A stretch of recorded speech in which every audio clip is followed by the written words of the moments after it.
சாட்சியாய் சொல்லிவிட்டு டேவிட் சாமும் ஒரு சாட்சி சொல்லுவாங்க.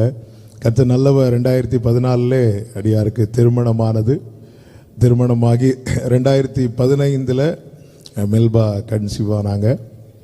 ஆனால் அது ஒரு 2-3 மந்த்ஸ்லேயே அது அபார்ஷன் ஆகிட்டு, அது சற்றல்ல கொஞ்சம் வேதனையாக தான் இருந்தது. ஆனாலும் கர்த்தர் தாம் செய்ய நினைத்தது தடைபடாது என்பது 100% உண்மை. பிள்ளைகள் கர்த்தரால் வரும், சுதந்திரம் கற்பத்தின் கனி அவரால் கிடைக்கும் பலன். 104வது சங்கீதத்தில் இருக்கிறது, நீர் கொடுக்க அவைகள் வாங்கி கொள்ளும், நீர் உமது கையை திறக்க அவைகள் நன்மையினால் திருப்தியாகும்.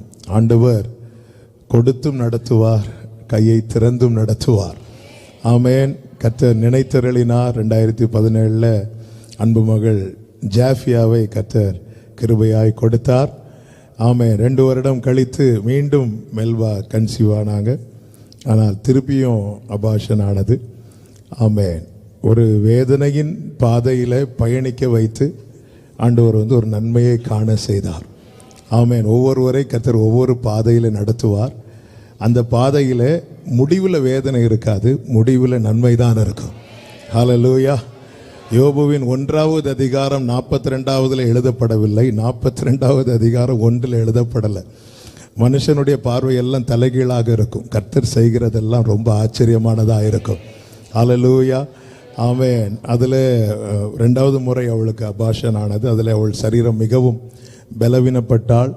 ஆனாலும் கர்த்தர் கிருபையாய் பலப்படுத்தி கடந்த ஆண்டு ஆரம்பத்திலிருந்து அநேகர் மூலமாய் கர்த்தர் தீர்க்க தரிசனமாய் அந்த சீக்கிரம் உங்கள் கையில் ஒரு குழந்தையை கொடுக்க போகிறாங்க அப்படிங்கிற வார்த்தை சபையிலும் சிலருக்கு கர்த்தர் வெளிப்படுத்தி அதை ஆண்டவர் அவர்கள் மூலமாய் சொல்ல வைத்தார். கர்த்தரும் அதை நினைவிலே கொண்டு வந்துட்டே இருந்தார். 7 வருடம் கழித்து மீண்டும் கன்சீவாக கர்த்தர் கிருபை செய்தார். செப்டம்பர் மாதம் பாம்பேயில் ஒரு மீட்டிங் முடிச்சுட்டு மதியம் அப்படி கொஞ்சம் படுக்கலான்னு படுக்கும்போது தெளிவாய் காதில் கர்த்தர் ஒரு சத்தத்தை கேட்க பண்ணினார். கேர்ள் பேபி அப்படிங்கிற ஒரு சத்தத்தை கேட்க பண்ணினார். அதே போல் கர்த்தர் 2வது ஒரு ஏஞ்சலை அழகான ஒரு ஏஞ்சலை கர்த்தர் கிருபையாய் ஜனவரி மாதம் 19ஆம்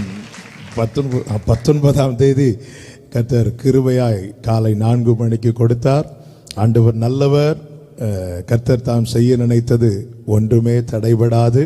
நான் எதுக்கு இந்த சாட்சியை சொல்லுகிறேன் என்றால், ஒன்று கர்த்தருக்கு மகிமைக்காக, இன்னொன்று காத்திருக்கிற சில உள்ளங்கள் உண்டு, அவர்களுக்காக இதை சொல்லுகிறேன். என் தேவன் பட்சபாதம் உள்ளவர் அல்ல.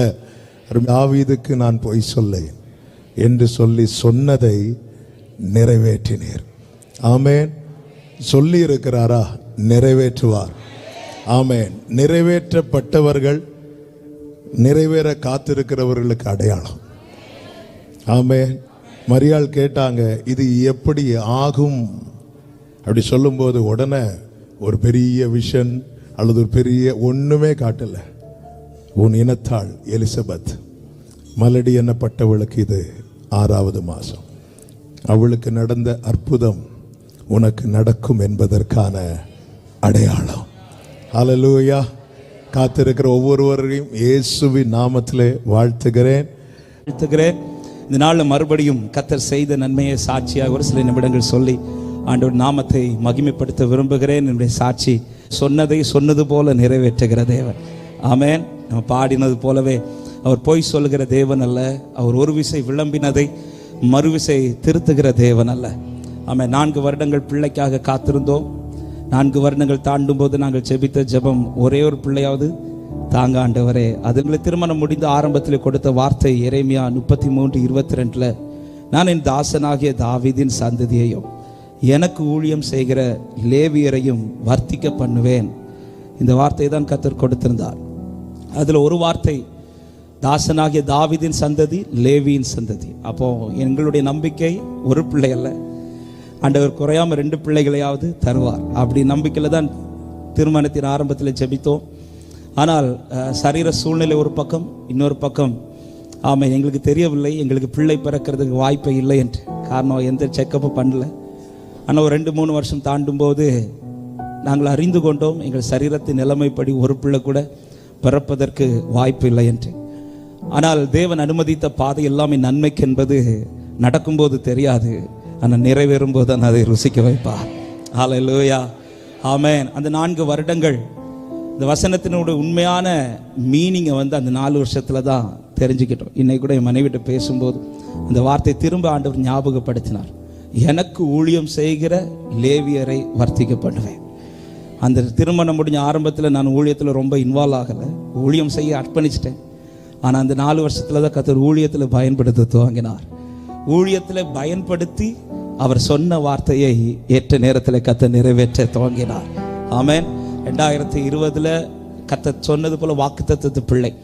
ஆனால் ஐசக் என்கிற பெயரால் நாங்கள் எடுத்து வைத்திருந்தது ஏற்ற நேரத்தில் கர்த்தர் நிறைவேற்ற துவங்கினார். ஆமென். 2020 கர்த்தர் சொன்னது போல வாக்குத்தத்தத்து பிள்ளை. ஆனால் ஐசக் என்கிற பெயரால் நாங்கள் எடுத்து வைத்திருந்தது, எனக்கும் என் மனைவிக்கு கொடுக்கப்பட்ட பேர் ஜொஹான்ங்கிற பெயர் தான் எழுதி நாங்கள் வச்சு ப்ரேயர் பண்ணிட்டு இருந்தோம். ஆனால் 6 மாதம் தாண்டி எங்கள் அம்மா வந்து சொல்லிட்டாங்க, உனக்கு ஐசக் பிறக்க போகிறான், வாக்குத்தத்தத்து பிள்ளை, ஆண்டவர் எனக்கு காண்பிச்சிட்டான்னு சொல்லி அம்மாவை டைரியில் எழுதிட்டாங்க. நான் இப்போ ஜொஹானா ஐசக்கா, பயங்கர குழப்பம். ஆனால் அந்த வாரத்திலே செய்தி ஃபுல்லாகவே ஐசக்கை பற்றி தான் இருந்துச்சு. ஈசாக்கு ஃபுல்லாக ஈசாக்கு. அப்போது நான் கன்ஃபார்ம் பண்ணிக்கிட்டேன், ஈசாக்கு தான் தர போகிறார். ஸோ ஜொஹான் வந்து நான் அப்புறம் மறந்துட்டேன். பிறகு ஐசக்கு பிறகு பண்ணார். அதன் பிறகு 2வது பிள்ளைங்கிறது நாங்கள் எதிர்பார்க்கவில்லை. காரணம், நான் ஜெபித்ததே 1 தாங்க ஆண்டவரே போதும். ஆனால் கர்த்தர் கேட்டு மகிழ பண்ணுகிறவர், சீயோனை கேட்டு மகிழ பண்ணது போல 2வது பிள்ளையை கர்த்தர் கேட்காம கொடுத்தார். ஆனால் கேட்காம கொடுக்கும்போது ஆண்டவர் கன்ஃபார்ம் பண்ணிட்டார், இது கேர்ள் பேபின்ட்டு. அப்பொழுது ஆண்டவர் பெயரை என்னுடைய ஒய்ஃபுடைய அம்மாவுக்கு கொடுத்துட்டார், ரேமாங்கிற பெயரை கொடுத்தார். அதையும் கர்த்தர் சபையிலே வார்த்தையின் மூலமாக வெளிப்படுத்தினார். 3வது பிள்ளை என்பது நாங்கள் வந்து நினச்சி கூட பார்க்கல. ஏன்னா எங்களுக்கு 2 பிள்ளைங்க திருப்தியாக இருந்துச்சு, நிறைவாக இருந்துச்சு. ஏன்னா கேட்டது 1, ஆனால் 2 பிள்ளைங்களே எங்களுக்கு போதுமானது.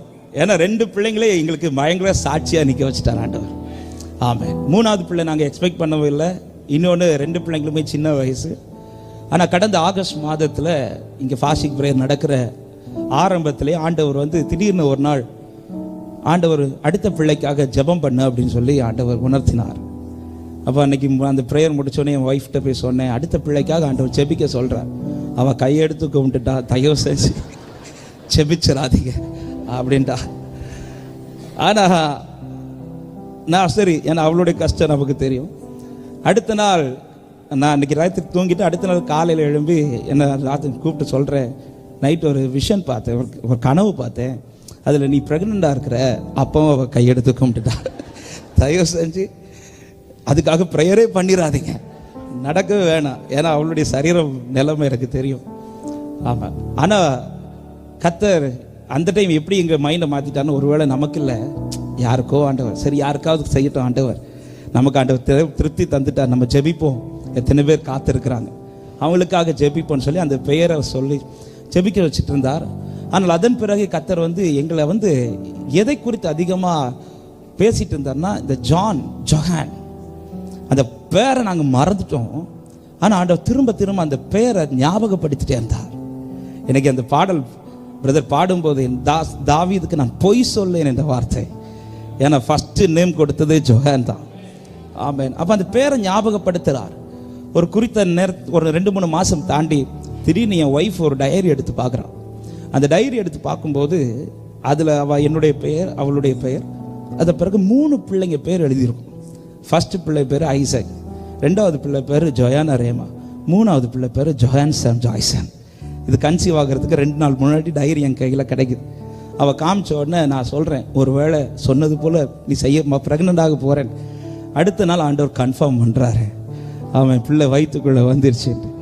ஏற்ற நேரத்தில் ஆண்டவர் அழகான ஜொஹான்சன் சொன்னதை சொன்னது போல. ஹல்லேலூயா.